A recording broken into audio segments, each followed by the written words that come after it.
Podem ficar sentados.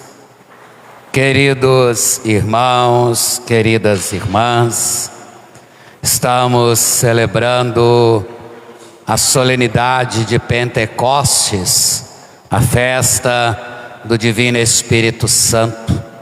Com essa celebração litúrgica, a Igreja encerra-se o tempo pascal. É importante nos remeter durante todos esses dias que celebramos a ressurreição do Senhor, para podermos ver quais os frutos que nós colhemos durante o tempo pascal. Essa é a finalidade, de celebrar a festa de Pentecostes. Antigamente, no Antigo Testamento, esta celebração chamava-se a festa da colheita, porque depois de colher os frutos da terra, o povo subia a Jerusalém para agradecer a Deus pelos frutos colhidos. Claro que os frutos do Espírito Santo é o fruto do amor, da harmonia, da paz, da unidade, e são esses os frutos que nós também devemos produzir, uma vez que nós somos enxertados no Cristo e somos regados pela graça do seu Espírito. Não basta apenas dizer que nós temos o Espírito Santo, se nós não buscamos viver conforme os seus ensinamentos, se nós não permitimos que Ele mesmo nos impulsione, nos leve a viver aquilo que de fato é a vontade do Pai. Veja, meu irmão, minha irmã, que celebrar o Espírito Santo é buscar exatamente voltar o nosso coração para o Senhor. Claro que essa festa acontece 50 dias após a celebração da Páscoa, da ressurreição de Jesus, mas o Espírito Santo foi derramado exatamente no dia da ressurreição, como nós acabamos de ouvir agora no relato do Evangelho, quando então os seus discípulos estavam reunidos em uma sala por medo dos judeus, por causa de tudo aquilo que havia acontecido 3 dias antes, a paixão, a morte e a ressurreição de Jesus. Veja que quando Jesus se põe no meio dos seus discípulos, a primeira coisa que ele diz é o quê? A paz esteja convosco, E ali então, naquele momento, quando os discípulos veem o Senhor e eles recebem essa paz que vem do próprio Cristo, não vem do mundo, eles se alegram. Eles estavam tristes, eles estavam, como nós usamos a expressão, para baixo, de cabeça baixa, ali dentro daquela sala, sem coragem, sem ânimo. Quando Jesus diz, a paz esteja convosco, eles imediatamente se alegram. E ali Jesus começa então a dar aquela missão que ele já havia dito antes: assim como o Pai me enviou, também eu vos envio. E novamente Jesus diz, a paz esteja convosco. E soprando sobre eles, Jesus diz, recebei o Espírito Santo. Os pecados daqueles que vocês perdoarem serão perdoados. Os pecados daqueles que vocês reterem serão retidos. Veja, meu irmão, minha irmã, 2 atos importantíssimos no momento do derramamento do Espírito Santo: a missão e o poder de purificar os nossos pecados. Essa é a vontade de Deus, não é a vontade do homem. E é claro que celebrar o Espírito Santo, nós temos como filhos e filhas de Deus, buscar o quê? Viver nessa unidade. O Espírito Santo, ele foi derramado para trazer a unidade, para unificar não para dividir, não para criar divisões, não para criar contendas, para que nós possamos, repletos da graça e da vontade do Pai no Espírito, fazer aquilo que Jesus nos pede, anunciar a sua palavra, nos revestir dessa dignidade cristã. Esse é o papel do Espírito na nossa vida. Veja, nós podemos aqui mostrar como essa imagem que é aplicada ao Espírito Santo. Nós temos na Sagrada Escritura duas imagens. A primeira nós vamos perceber exatamente no momento do batismo de Jesus, quando Jesus se deixa batizar por João Batista no Rio Jordão. Quando Jesus sai da água, ali o que acontece? Uma voz se faz ouvir, e sobre ele o Espírito Santo desce em forma de pombo. E o Pai diz: este é o meu Filho amado, em quem eu pus toda a minha afeição. É a primeira imagem que nós temos, devotada ao Espírito Santo. Não que o Espírito Santo seja uma pombinha, não, é apenas uma imagem.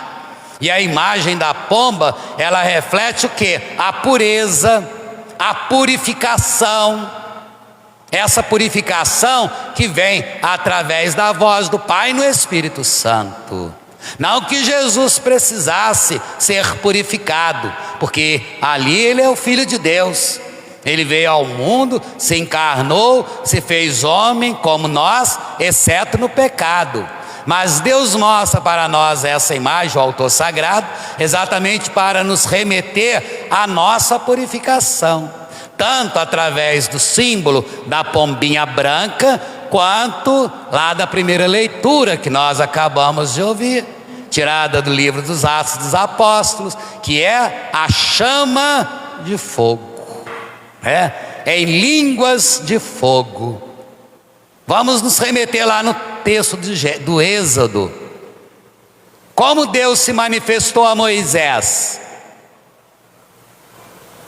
Ele se manifestou a Moisés através da sarça ardente, aquelas labaredas de fogo. E quando Moisés foi se aproximando, Deus disse: Moisés, tire as sandálias dos teus pés, porque o lugar em que você pisa é um lugar santo, é um lugar sagrado, é um lugar purificado. A língua de fogo quer representar essa purificação também. É ela que queima, é ela que purifica. Quando o garimpeiro encontra uma pedra preciosa, uma pedra de ouro, o que ele faz com aquela pedra? Ele chega em casa, ele vai pegar uma escovinha já usada de dente e vai ficar passando naquela pedrinha de ouro? Não. Ele leva ao fogo. Para quê? Para ser purificado. Assim é a ação do Espírito Santo na nossa vida. Ele veio para nos purificar, para queimar aquilo que não nos deixa viver conforme a vontade de Deus. E é isso que nós temos que aprender como filhos e filhas de Deus, como cristãos que somos. O Espírito Santo veio para unificar. Veja, o que diz ali para nós a primeira leitura. Naquele momento, em que o Espírito Santo é derramado, ali há uma efusão do Espírito Santo.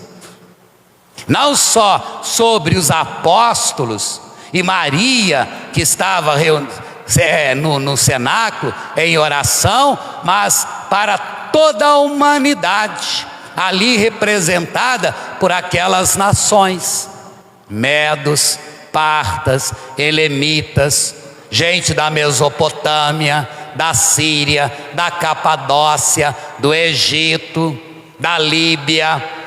Olha, isso aí representa todo o universo, toda a humanidade. Então o Espírito Santo foi derramado para todos, não foi derramado só para um grupinho privilegiado. Não, Deus ama a todos. E se Ele ama, Ele vai nos conceder essa graça. E todos nós já recebemos a graça do Espírito Santo. Não há dois Espíritos Santos, porque muita gente acha que tem mais Espírito Santo do que o outro. O Espírito Santo agora é dado em doses. É dado em doses. Eu recebi mais, comprei mais doses do Espírito Santo do que você, porque eu tenho mais Espírito Santo do que você. Não é isso, meu irmão, minha irmã. O Espírito Santo é derramado para todos aqueles que creem, para todos aqueles que se abrem à sua vontade. Veja que naquele momento, do derramamento do Espírito Santo, essa efusão, qual foi a atitude dos apóstolos que estavam reunidos no cenáculo? Imediatamente eles saíram para quê? Para anunciar, para pregar o Evangelho. E diz para nós, não nesse relato que nós acabamos de proclamar, mas que naquele momento, em que Pedro começa a pregar, depois mais de 3.000 pessoas se converteram. Não pelas palavras de Pedro, mas pela ação do Espírito Santo em Pedro e no coração daqueles que o ouviam. Por isso que eles vão dizer, esses homens não são todos galileus? Como é que nós estamos ouvindo cada um deles na nossa própria língua? Veja, meu irmão, minha irmã, nós temos que ter muito cuidado com essas interpretações. Nesse momento da efusão do Espírito Santo, não houve de forma alguma, aquele que nós chamamos de glosolalia, ou seja, a pessoa falar várias línguas. Não, é um dom, Eles ouviam por quê? Porque eles se abriram à ação do Espírito Santo, como nós acabamos de ouvir, ouviam e narravam as maravilhas de Deus. Onde o Espírito Santo atua, onde ele age, há compreensão, há harmonia, há unidade, há amor. Até então ninguém se entendia. Veja, imagina, vamos colocar aqui dentro dessa igreja, um grupo de alemão, um grupo de americanos, um grupo de italiano, um grupo de japonês, um grupo de chinês, e vamos pedir que eles comecem a falar tudo ao mesmo tempo. Vocês vão entender alguma coisa? Não. Não é no sentido da língua, no sentido da linguagem, do falar, do oral, mas no sentido da linguagem perfeita do amor, que é a linguagem de Deus. Essa é a ação do Espírito Santo, Quando eu me abro, quando eu permito que Ele haja em mim, eu sou capaz, mesmo que eu não tenha nenhuma formação intelectual, eu sou capaz de compreender e entender aquilo que Deus me fala. Aquilo que Deus me fala. Então nós não podemos querer engaiolar o Espírito Santo. Nós não somos donos do Espírito Santo. Nós não somos dono dos dons do Espírito Santo, como a gente ouve muitas pessoas dizerem, como a gente ouve muitos pregarem, tanto na igreja católica quanto nas igrejas evangélicas, que acham que são donos do Espírito, que controlam o Espírito Santo. Não, meu irmão, minha irmã, somos nós que somos controlados pelo Espírito Santo. Quando a gente fala da missão de anunciar, hoje já virou moda dentro da nossa igreja católica, através dos grupos de oração, dentro das igrejas evangélicas, dizendo assim: hoje nós iremos receber o Espírito Santo, hoje haverá oração em língua, hoje haverá repouso no Espírito Santo. O Espírito Santo não veio para nos fazer repousar, ficar deitado, estirado no chão. O Espírito Santo veio para nos mover, para nos animar, para sair de nós mesmos, para sair para anunciar. Que há muitos por aí que vivem recebendo repouso no Espírito Santo, mas continua a mesma coisa, não muda, não transforma, não se converte. Não se converte.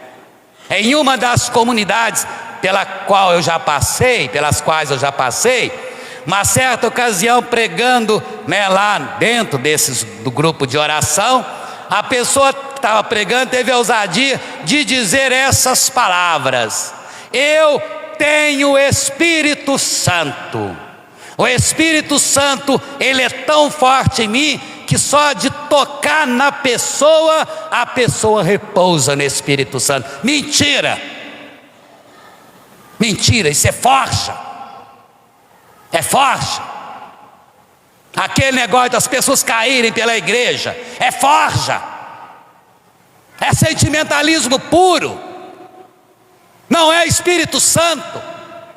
Porque o Espírito Santo veio para mover, não para poder fazer a pessoa ficar parada, estagnada ali naquele lugar. É para se converter, para anunciar, para pregar a palavra de Deus. Nós não podemos querer engaiolar o Espírito Santo, meu irmão, minha irmã. Não podemos dizer que o outro não tem Espírito Santo, dizer que o outro não tem esse dom. Todos nós recebemos o dom do Espírito Santo, mas para a unidade, não para a divisão, não para a dispersão. Então é preciso a gente ter consciência daquilo que Deus coloca em nossos corações. Veja, aquela passagem lá do livro do Gênesis que fala sobre a edificação da Torre de Babel. É uma alusão também, que nós podemos fazer essa comparação.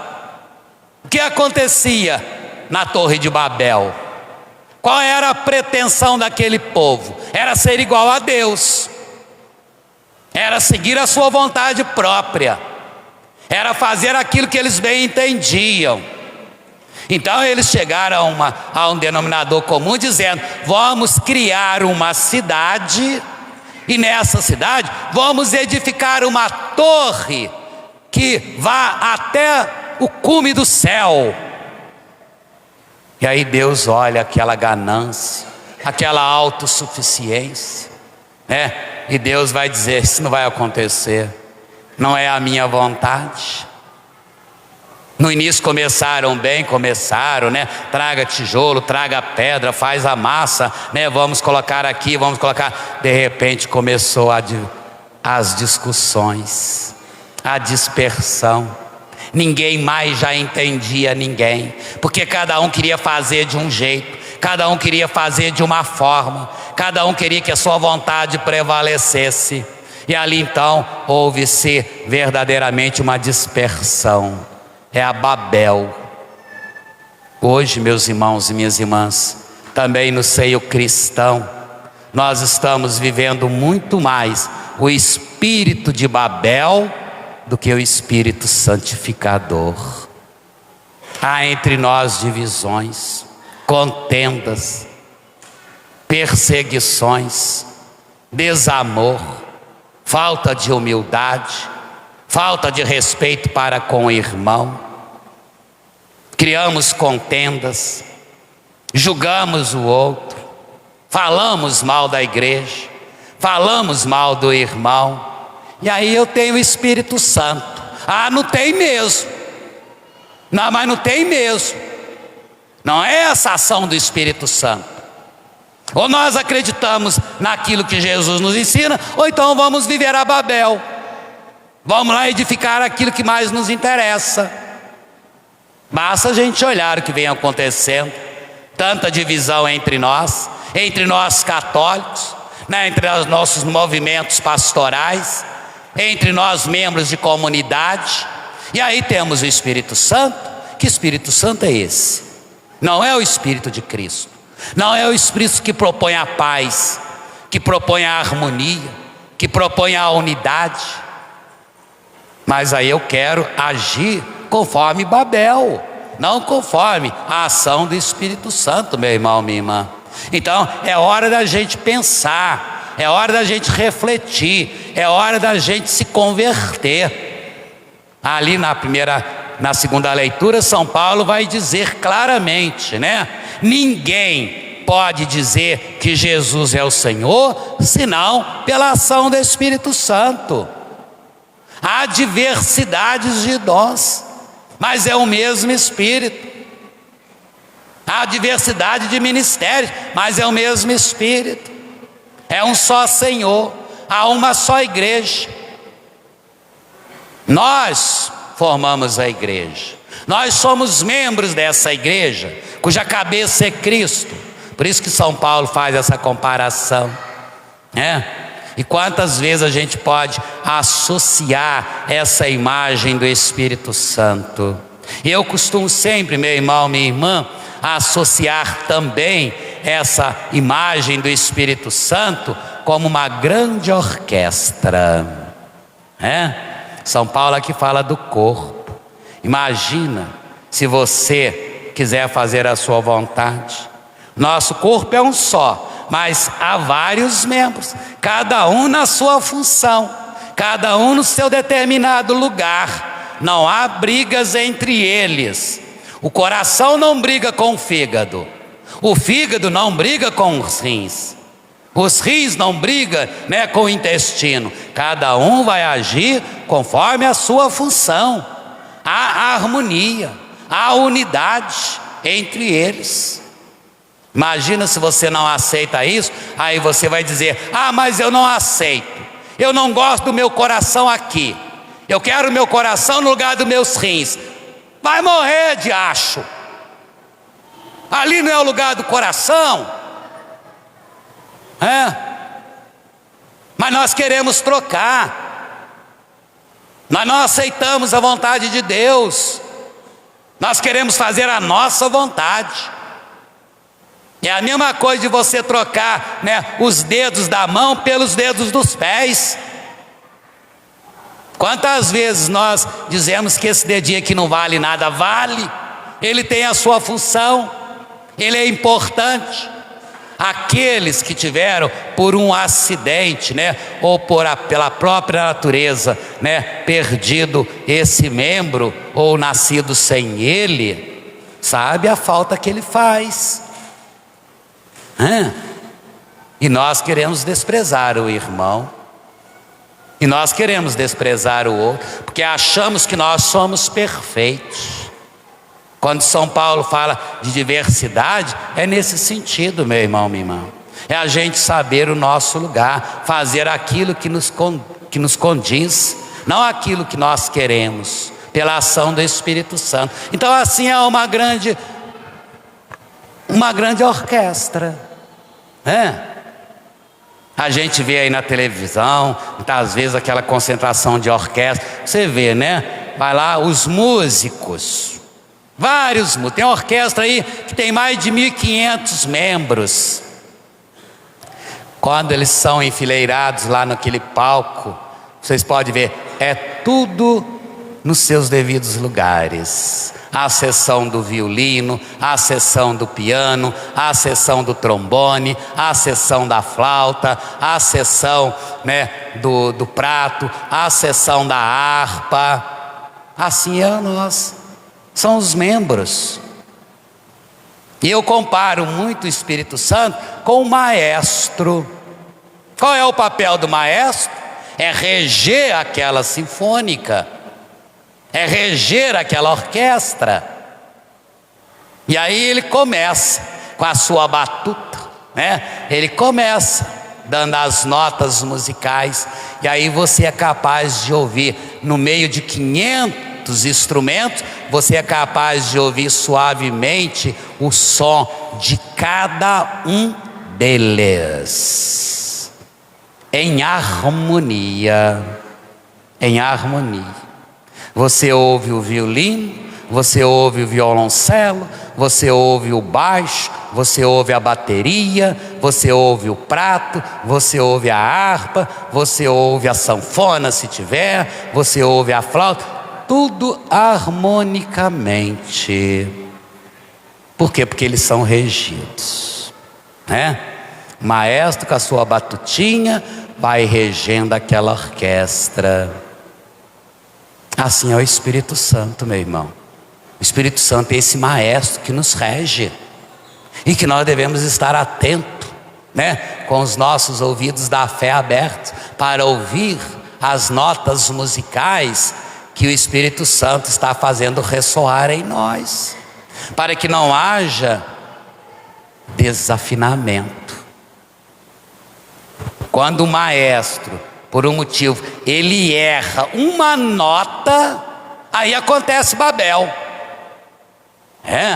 Aí acontece Babel. Ninguém mais entende o que está sendo tocado. Bastou o maestro errar uma única nota. Se ele erra uma única nota, toda a orquestra desafina, toda a orquestra dispersa. Ninguém mais sabe o que está sendo tocado, ninguém mais compreende nada. Assim é aquele que não se deixa reger pelo Espírito Santo. Assim é aquela comunidade que não se deixa reger pelo Espírito Santo. Torna-se verdadeiramente Babel. Ninguém mais compreende ninguém. E nós não somos assim, né? Nós acreditamos, nós temos fé. Então, se acreditamos, se temos fé, vamos abrir o nosso coração, como aquela multidão abriu, né? Estamos ouvindo as maravilhas de Deus numa só língua, a língua do amor, a língua da harmonia, a língua da paz, a língua da comunhão. E é isso que a humanidade está precisando, meu irmão, minha irmã. O Espírito Santo não veio apenas para dizer que você tem dom de falar em línguas, tem dom de curar, tem dom de profetizar. Não, isso aí é consequência daqueles que se deixam, né, reger pela sua ação. Caso contrário, não. Mas fazendo sempre o que? A vontade. São Paulo deixa claro isso, né? Quando eu tenho o dom de profecia, de profetizar, quando eu tenho o dom de curar, quando eu tenho o dom de falar em línguas, né? Quando eu tenho o dom de discernimento, tudo é para o bem comum. Não só para si, mas para o bem comum. Através do testemunho, através da pregação. Então vamos abrir o nosso coração, né? Vamos deixar com que o Espírito Santo rege a nossa vida, para que entre nós haja amor, harmonia, paz, unidade e irmandade entre nós. Abramos o nosso coração e juntos rezemos ao Espírito Santo. Vinde, Espírito Santo, enchei os corações dos vossos fiéis e acendei neles o fogo do vosso amor. Enviai o vosso Espírito e tudo será criado e renovareis a face da terra. Amém.